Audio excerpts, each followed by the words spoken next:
Hello everyone, good afternoon and welcome back to my channel Mitra Official. I hope you are all fine আর আমিও খুব ভালো আছি। তো আজকে চলে এসেছে একটা অন্যরকম ভিডিও নিয়ে, গিফট আনবক্সিং। পালিয়ে গিয়ে বিয়ে হয়েছে, তা বলে কি গিফট দেওয়া হবে না, এরকমটা কি হয়?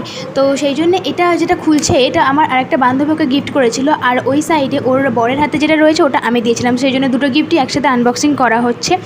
আর যারা যারা আগের ভিডিওগুলো দেখো নি, মানে হালদি ওয়েডিং, তারা অলরেডি গিয়ে দেখে আসতে পারো, কারণ সেগুলো অলরেডি আপলোডেড আমার চ্যানেলে। আমি তার লিঙ্ক ডিসক্রিপশন বক্সে দিয়ে দেবো, তাই ঝটপট গিয়ে দেখে নাও, নাহলে তোমরা কিছুই বুঝতে পারবে না কতটা ইন্টারেস্টিং হয়েছে।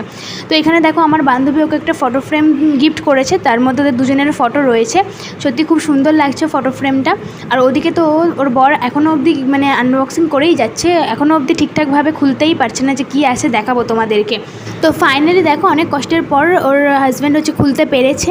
আর আমি দিয়েছিলাম একটা কফি মগ, যার মধ্যে ওদের একদিকে ছবি ছিল আর অন্যদিকে ছিল পুরো মাসটা। আর ওদের যেদিনকে বিয়েটা ছিল সেই দিনটা শুধু লাভ করা ছিল, যেরকমটা ফটো ফ্রেমে মানে এখন ট্রেন্ডিং চলছে বলতে পারো, সেটাই আমি কফি মগের ওপর মানে একটু ইউনিক করতে চেয়েছি, সেটাই করে দিয়েছি। তো কতটা সুন্দর হয়েছে তোমরা দেখতেই পারছো। তো কেমন লেগেছে দুটো গিফট তোমরা অবশ্যই জানিও। তো আজকের জন্য এইটুকুই, দেখা হচ্ছে নেক্সট কোনো ভিডিওতে। All over by. আর আমার ভিডিওটা কেমন লাগলো তোমরা অবশ্যই কমেন্ট করে জানিও, আর ঝটপট ভিডিওগুলো দেখে নাও।